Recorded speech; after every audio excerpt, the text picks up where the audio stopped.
All righty. It is time for Jason's thoughts, and I am very excited. I have a new guest on today, Sumail. Welcome to Jason's thoughts. Thanks for coming. It feels good to be here. Awesome, awesome. Well, I'm really excited about today, not just because it's you, but also because we're going to be unpacking coaching, which is like probably one of my favorite conversations to have, everything and anything to do with coaching.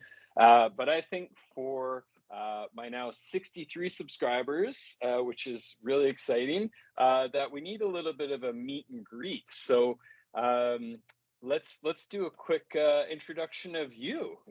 How do we know each other, and why are you on this vlog? Let's talk about how we met.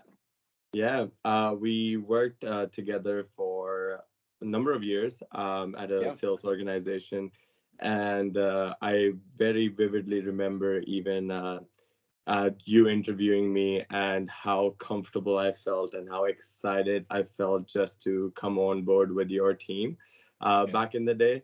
Yeah. And we worked for a few years together, and you were my leader at the organization and learned a lot and spent some great time together, working towards our goals, growing together, and we're here. Yeah.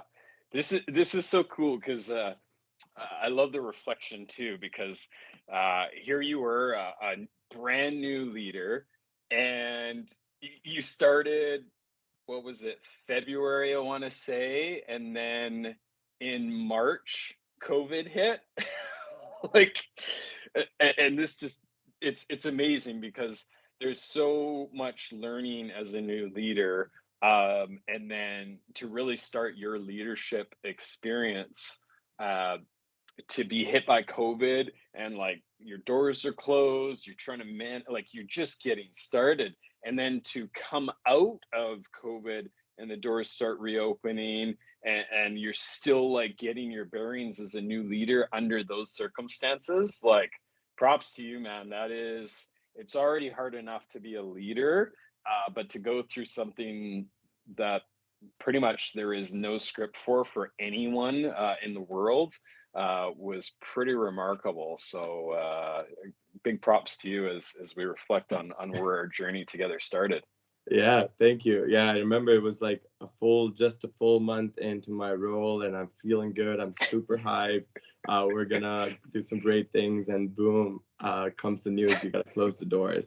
It was definitely difficult navigating through it all, but I feel like it's one of those things, as you said, it was not scripted. It wasn't a plan laid out. Every single day was new, and I feel like when you look back on those kind of times, it's truly amazing how much you learn from the unseen, the unknown, and I'm glad I got to spend those years of COVID around you. So Yeah, yeah. Well, those were tough times for sure. So, yeah, strength in numbers always, and lucky you now, very, very successful. So, super proud of you, and hopefully it never happens again. But if it does, every leader that's gone through that now has that in their resume, saying, "Hey, if we shut down the stores, heaven forbid that." I'm good. I know how to do this. So again, let's hope that never ever no, happens again. Not yeah, easy to be in a new role and start with a new team, especially in a very janky virtual world at that time too. So yeah, awesome. Well, again, very very happy to have you join me today. And as I said, we are going to unpack coaching now.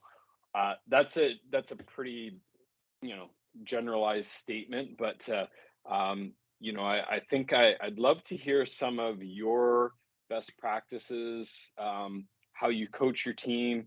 I think you're a fantastic coach, not just as a leader, but in life. But how do you make sure you're really doing the best for your team, and being the best coach for your team?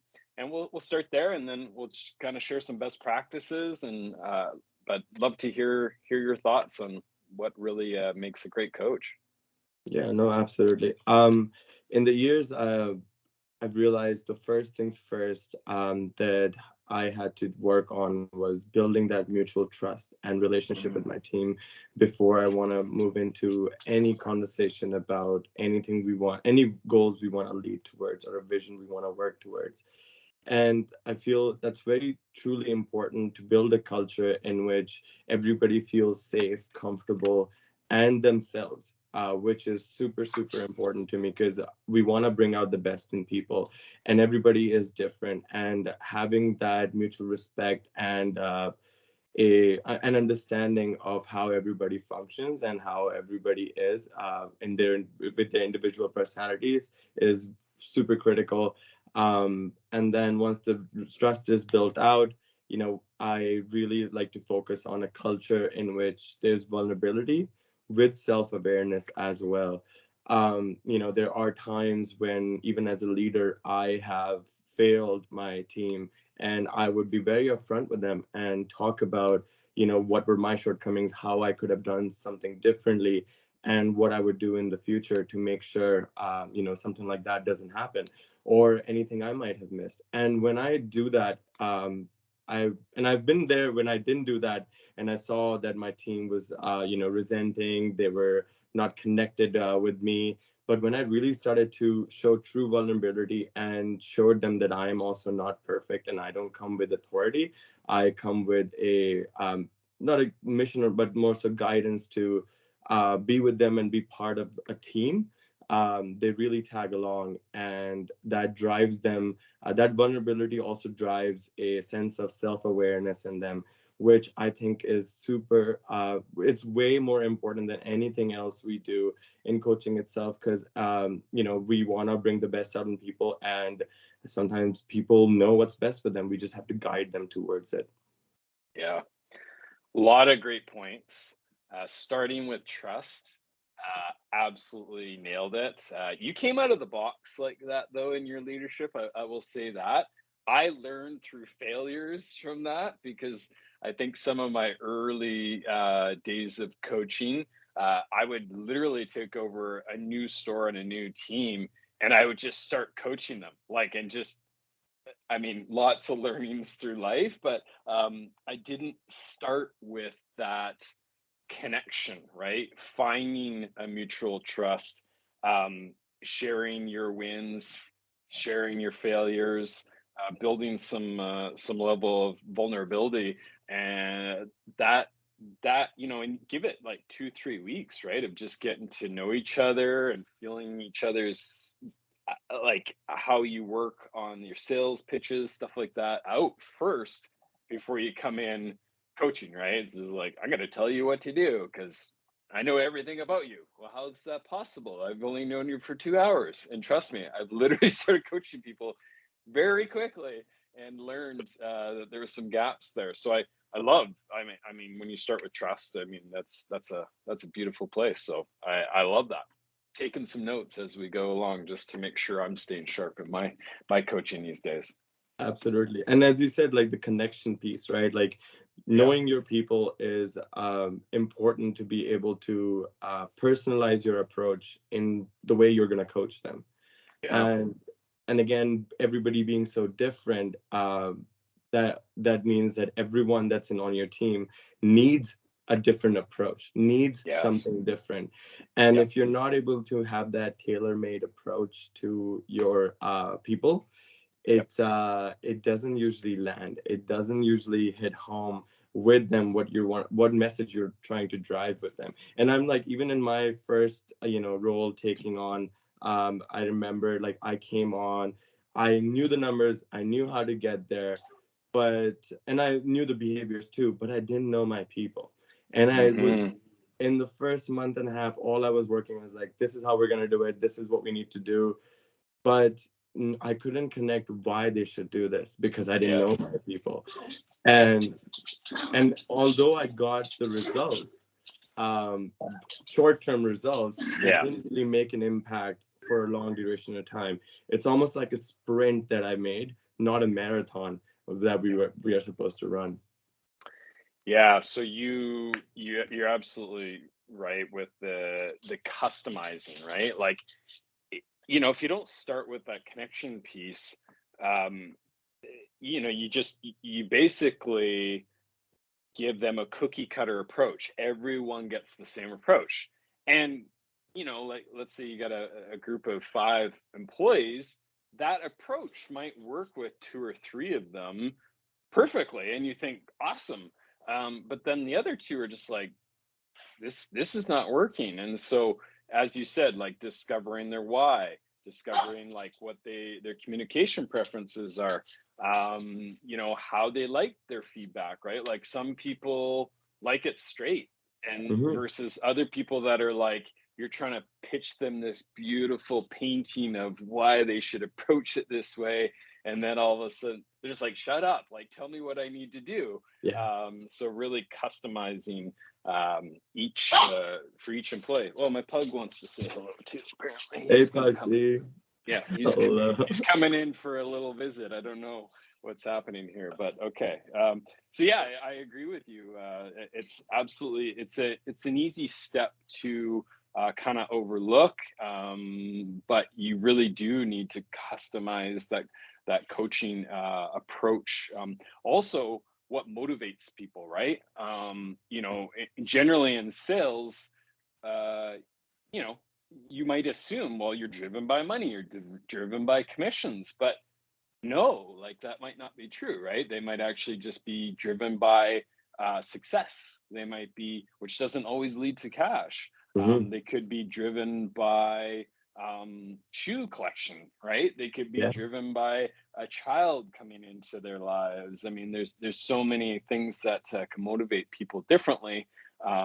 Understanding them, understanding how to communicate to them, understanding what drives them, can only be had by talking with them, right? And figuring out who they are. So No. I definitely love that.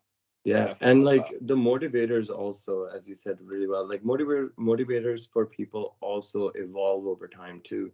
So it's Yep. always, that when we talk about consistent coaching, you also want to know consistently what is motivating your people. Because as you said, Yeah.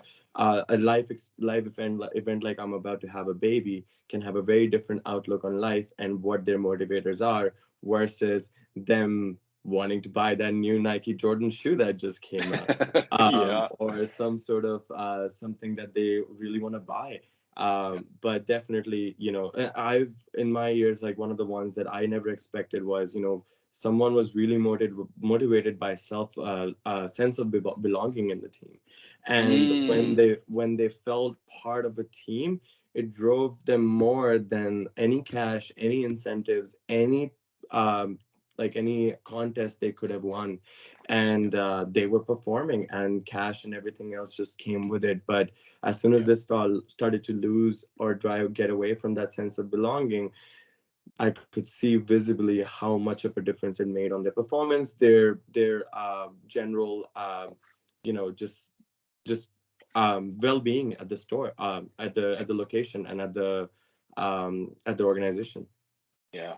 Yeah. Absolutely. Absolutely. It's shocking. And sometimes people just, even as simple as, don't want to be the low person on the totem pole too, right? Like, I love my job. I'm not driven by money. I just don't want to be the bottom performer. I don't want to be the person that's low rung, right? And it's so interesting because there's so many different variances that I've experienced through the years on what drives a person for sure. Absolutely, absolutely. So my next question, or my next conversation point for you would be like, when do you think is like the best time to coach your people? That's a really great question because, us as leaders, we have so many things on our plate on the go. And Hmm. many of the times we feel like, oh, this is not the right time, or I don't have time to coach. The Yeah. reality of things is we will never have time to coach, but we should Yeah. always make time to coach, be it Yeah. 5 minutes, be it 10 minutes, be it 15 minutes. Yeah. But when we make time to coach, and again, it's consistency versus intensity. You Yeah. could sit down with someone for an hour and a half and their mind will just shut up, and you're just Oh shut my off and you're God. just talking and they're just nodding, and it seems like they're listening, but they're completely in a different dimension. Yes. And I've been there. I've done that, going very intensely, very passionately. This is what we're gonna do. This is and just trying to get them on board. Yeah. And then I realized that's not doing anything, because when the time came, guess what? They were doing the same things, no impact whatsoever. And over time, I realized that it's consistency versus intensity, Yeah. and consistent coaching really drives the behaviors we would want our subordinates and in our team, that would help not only achieve the goals of the organization, but I feel like more importantly, their self growth too. Yeah. Many of the times in these time and age, like they are looking from a job, they're looking to grow, and they know the money will come, but it's more so how they're developing, how they're growing is more important, and that's where coaching really comes in. So when you go for timing of the coaching, if it's something that needs coaching on the spot right away, Yeah.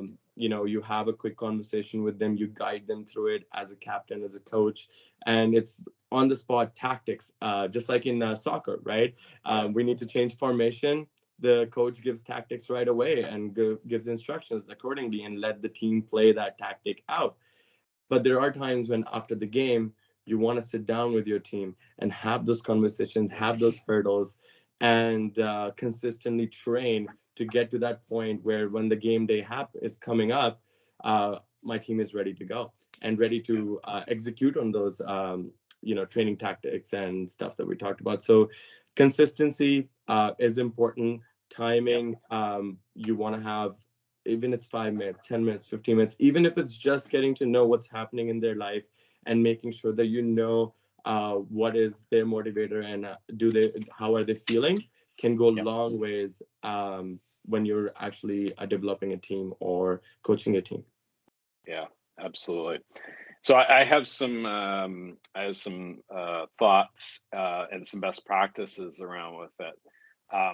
You're absolutely right. Is like whatever you prioritize will be what you get done, right? And so I think coaching can come in lots of different ways. And so, uh, but the first thing is to try to build yourself some sort of schedule, right? So, whether you put a calendar reminder in whatever device you're using or computer you're using, where you have a reminder pop up, right? Once upon a time, very young in my leadership career, I had three pop ups per day, which is just like, coach. And that was my reminder 15 minutes before you're going to coach, right? And then 2 hours later, 3 hours later, got another reminder, got another reminder. And, you're busy, right? Things happen, but that reminder started building into my habit of Mm-hmm. like, okay, what am I doing right now? Is it really important? Is it a priority? Or should my people be a priority? Should my coaching be a priority? And so I started kind of building a better habit around that. I also think coaching can be well, maybe not milliseconds, but it can be seconds, right? If you overhear a conversation and you hear something that's really, really awesome, hey, love what, not in front of the customer, but hey, love what you did there. Just that reassurance, right? That is like pat on the back is like a coaching session, right? Mm-hmm.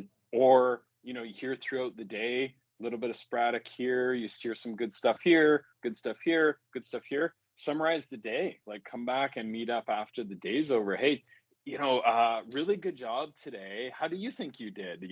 Tell me the highlights of your day, because I have some to share that I'd like to call out and just have a summary. That could be like 5 minutes, 10 Yeah. minutes, which is always good. And my last word of advice for anyone trying to coach: don't do it.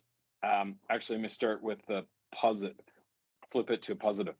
Do it the heavier coaching, the longer coaching, do it at the beginning of their week to set them up for their week.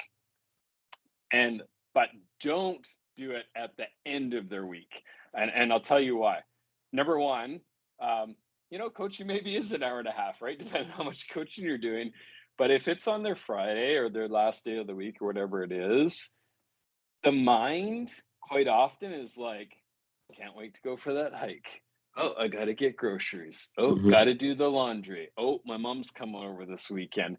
And so you might be coaching to the person, but their mind is just like, Somewhere well, else. I'm out of here, right? So and also too, not only is the mind out of there, if you give them something to work on towards, you've just given them, let's say it's 2 days off or 3 days off or 4 days off. They're gonna go through their days off. They're gonna go to the beach. They're gonna go for a hike. They're gonna get their laundry done. They come back to their Monday. What do you think is actually going to be there? Right? It's like, Yeah. you want to give them something to coach right in that moment, and then execute. Like, try it out. Try this on for size, so it kind of builds into their habits. So if I can give any rule advice, just don't coach someone on their last group of shifts. Do it closer to the beginning of their shift. Also great for setting goals, right, when you're at the Mm-hmm. beginning of the week versus kind of the end of their week. So just a couple tidbits I thought I would share there along Yeah. with some of your coaching points. And you put out a really good point there, and I'll pose it as a question. How often do you find, Jason, you've worked with a lot of leaders that they don't realize that recognition is actually part of coaching, and it's Oh, not just being critical or just providing feedback. How often and how do you find those? What would you say to those leaders how to overcome that challenge, that urge to just give feedback, or put a uh, butt on script positive? you just gotta, recognition is hard for some people sometimes, right? Um, especially like coming with sincerity, right? Like, because, like, let's be real here. You see an interaction, and like, hey, there is something good there. They tried this and they haven't tried this before, but you see six bad things, right? And you're just like, I don't want to I want to fix the bad things, like at least two bad things, not all six. Don't do all six, but just try a couple of them. And so I do, even for myself, I'm pretty critical of myself, right? So I often miss the goods and focus on the bads, and that is recognition. Like, I should pat myself on the back a couple times too. So I don't know if there's like real um, there's any real secret to it. I think you Mm-hmm. just literally have to remind yourself as a leader, recognize, right? Even if it's the small stuff, and maybe they didn't close it, or maybe it didn't go well. If the attempt was there, recognize it, no matter how small. So leave, maybe you have a picture of, and coaching is in the middle of it with a big circle. Top bullet point off of that little branch, the first word should be recognition. You Mm-hmm. got to recognize, especially for behaviors too, right? Not just numbers, behaviors. Absolutely. So I think it's just having the understanding of how important it is. Nobody likes to come into a coaching conversation just get blasted for all the negative, right? um, Exactly. but also be mindful. Don't come in recognizing and then going in dumping on them anyways. That's what Mm-hmm. we call the poop sandwich, right? um, just go into it and say, hey, awesome job on X, Y, and Z, and just keep up doing that. End of conversation.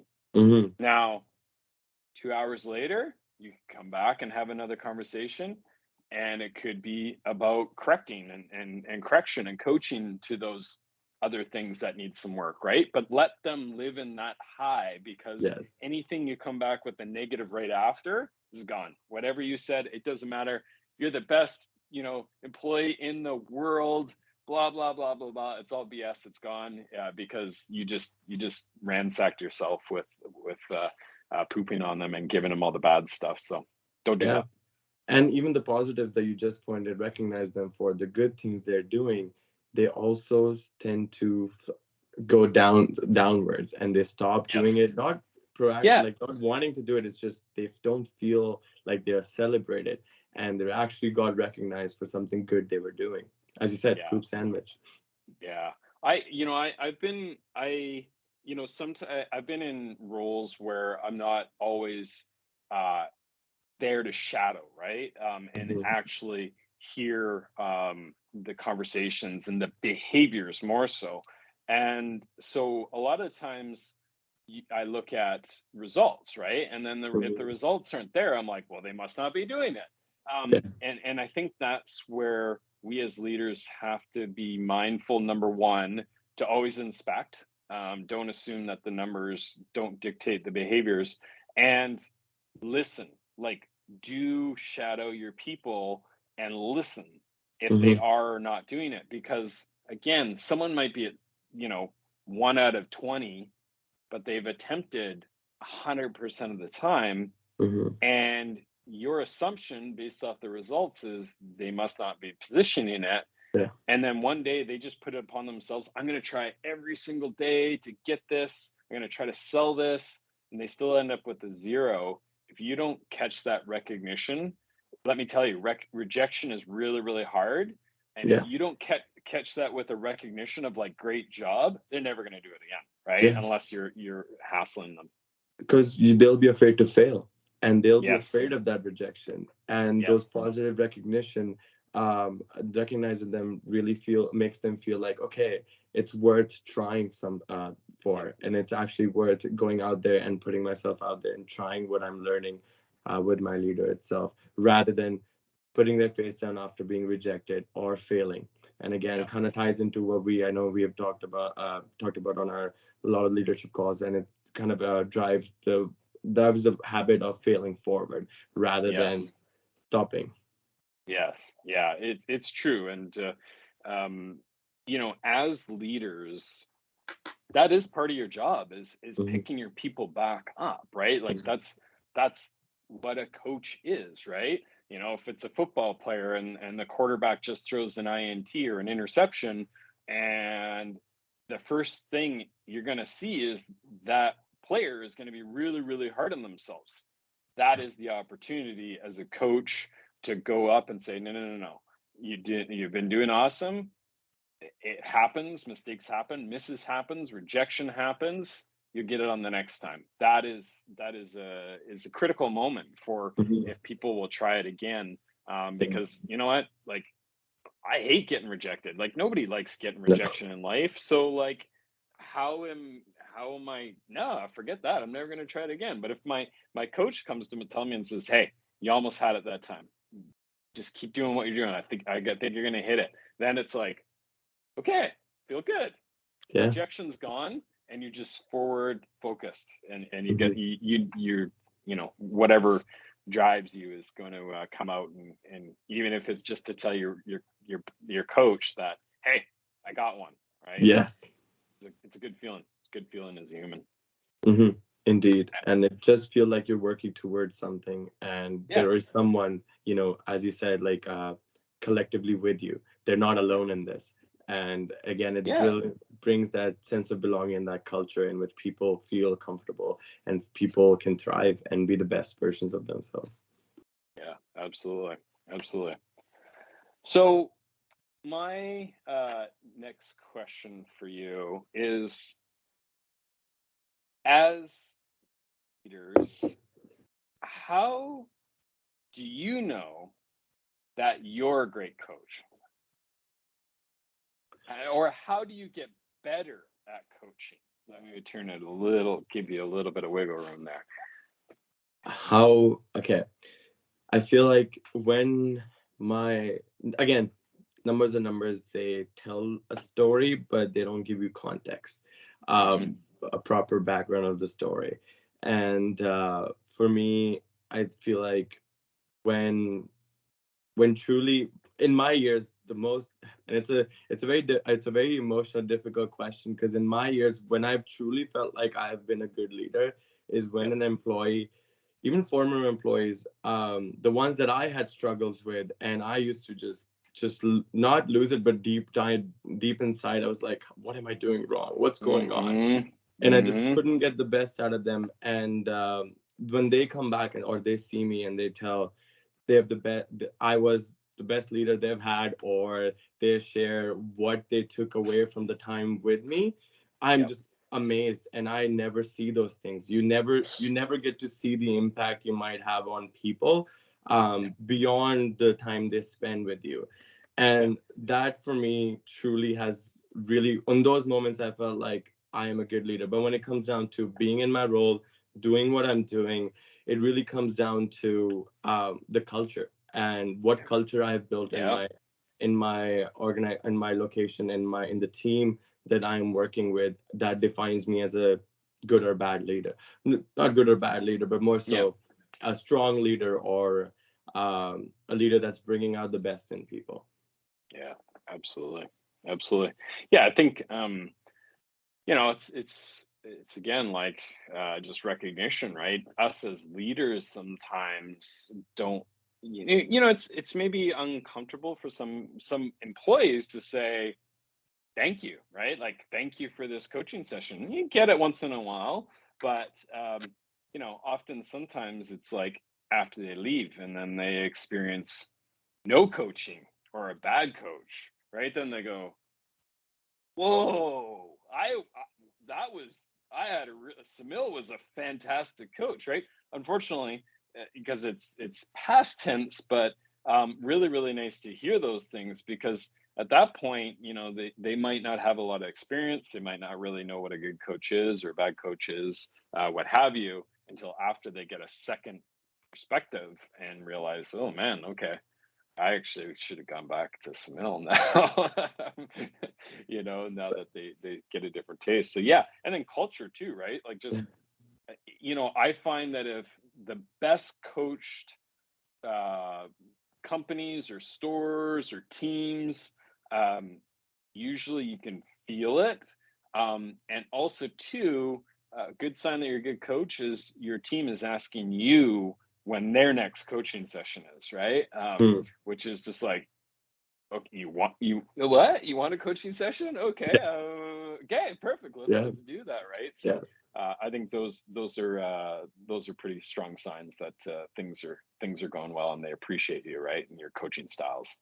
No, absolutely. Like when they say, "When are we sitting down next?" I'm like, "You tell Yes, me. Let's do this right yes, now." It's a great feeling yeah, to have, and when team actually responds to your coaching, and again be when they're coming to work and they're the ones sometimes lifting you up. And again, it's a two-way yeah, street, right? yes, There are times as a leader, and this words that you use still echo in mind, is like, you set the weather, you set the climate, you are the weather of your location or the team itself. But there are yeah, times when my team has brought the best out in me, and that's because, again, the culture. And we talk about multiplier effect in a lot of organizations. It's sometimes even employees for employees, and when they feel yes, coached, when they absolutely, feel supported, they are ready to go on battle with you when the time comes as well, and when the things yeah, are rough overall. So it's a great feeling to have when you have your team's back and the team has your back. yeah, absolutely, absolutely. And so, wanted to share some of my personal experiences too and best practices Hmm. because it's actually like a lot of things. Like even when it comes to like interviewing, right? Hmm. Like um, I had never been trained on interviewing ever, and early in my career, I'd never been trained on how to be a coach. And so I think there's like a real opportunity, and hopefully that's not the case. I mean, hopefully people, they jump on a business and they get trained on a lot of different ways. But I think there's a real opportunity there to have a couple things. You can have someone shadow you Hmm. in your coaching session, which I think probably best practice is to like have it live versus virtual. So you don't have these like faces on screen staring at you and someone's just taking notes, but to be in the same room where, number one, like let's say it's a peer or your leader says, hey, let's, whatever person that you're coaching, hey, do you mind if I sit in on this? I want to give some feedback to the coaching, but I promise I won't interject. Are you okay with that?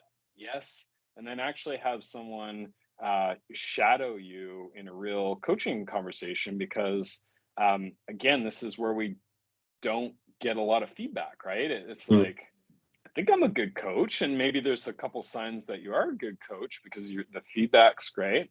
But then you can really have, it doesn't even have to be an expert. Like I said, it's a peer maybe. They Yeah. might just have a different style, right? Hmm. But then they can give you some feedback on anything that they feel that you could be doing differently Yeah. or better, or recognize and say it's fantastic and I wouldn't change a thing. So just, through my experience, I would say always a good good thing, because what I do find in simulation, like role plays and stuff like that, um, it tends to always be negative, right? That's also where we put Hmm. a lot of attention, because negative is hard. It's harder to coach. It's hard to get through. It Yeah. usually ends up in some discipline. So you're like, let's do this role play on performance improvement. And so you're Hmm. like, okay, we're here to have this really tough conversation, Yeah. and I'm going to hold you to these different things. And then it's like, blah, blah, blah, blah. And you get through that, and that's good. Like, that is the harder conversation sometimes. But then, Hmm. like,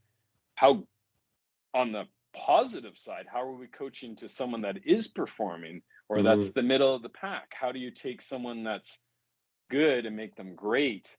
And I think one of the great tactics that I kind of figured out later in my life was like, or in my career, was like, I need some feedback. Like, I need Yeah. someone to tell me how I'm doing or not doing and what I'm missing. And I think that's a, personally a good habit to get into. No, absolutely. And even like, it's a great point, like having someone shadow you peer and just give you some feedback.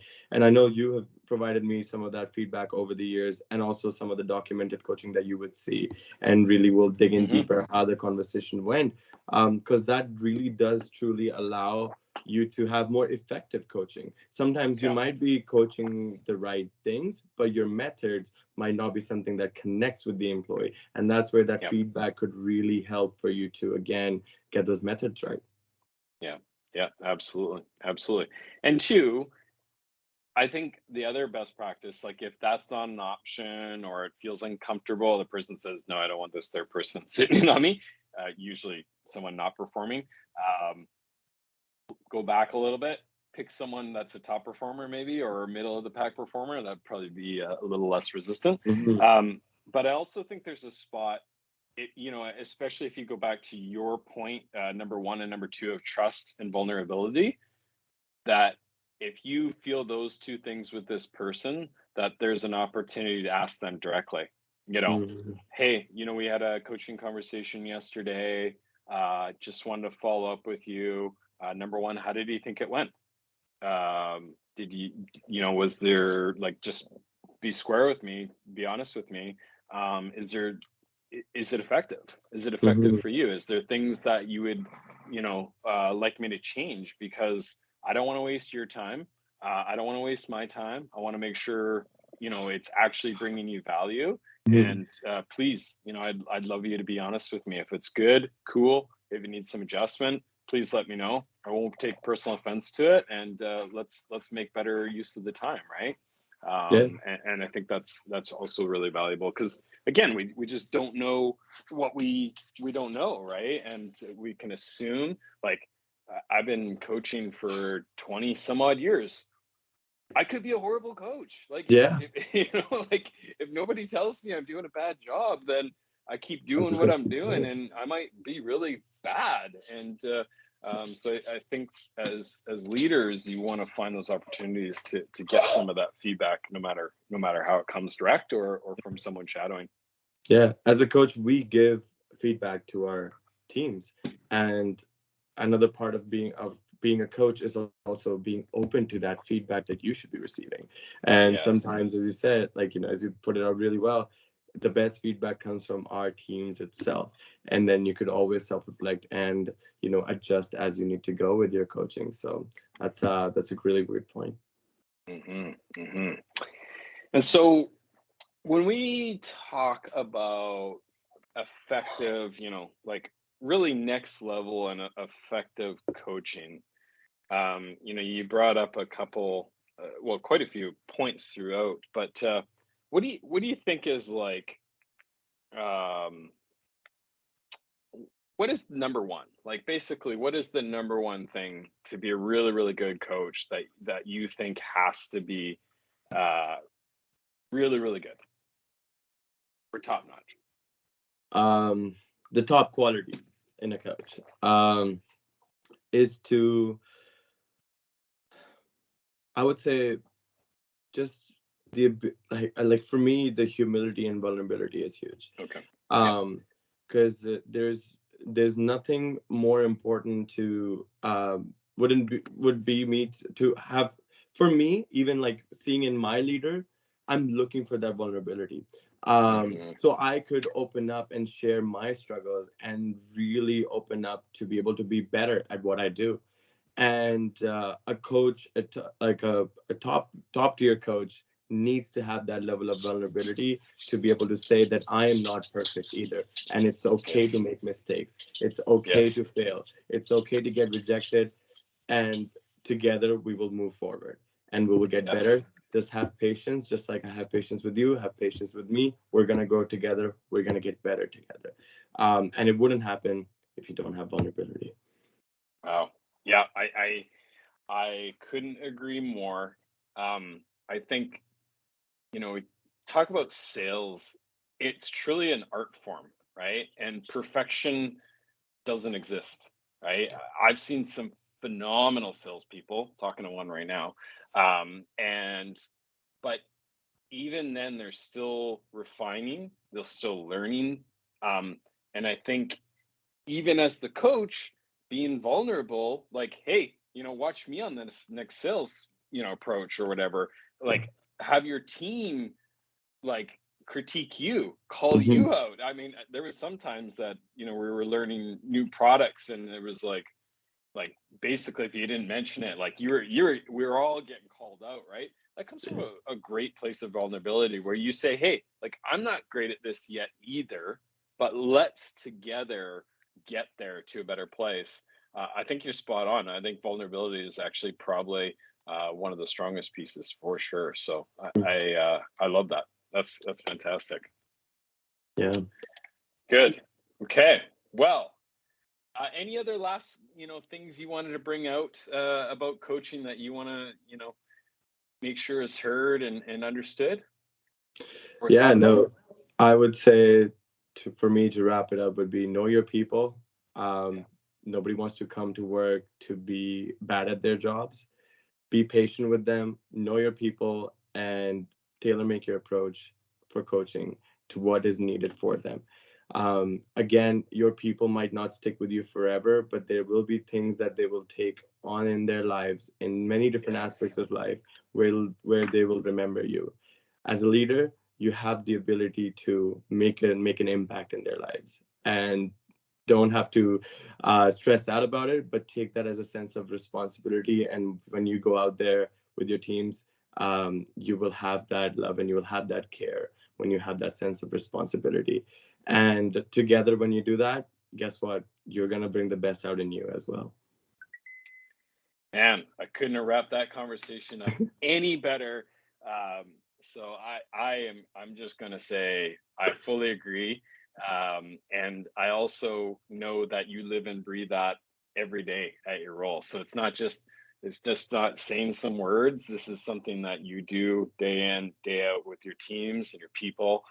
So I'm glad that everybody else gets to hear that insight from you as well, because it truly does work.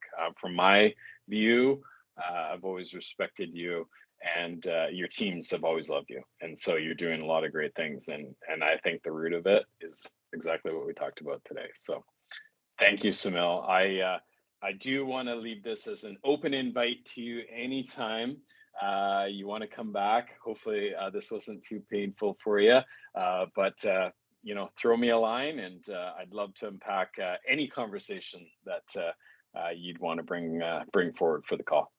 Absolutely. I would be more than happy to do that. And even today, like, I have never done anything like this, but I feel so comfortable because, again, I am talking to Jason himself on Jason's Pod. So definitely love to contribute in the future. And thank you again for having me.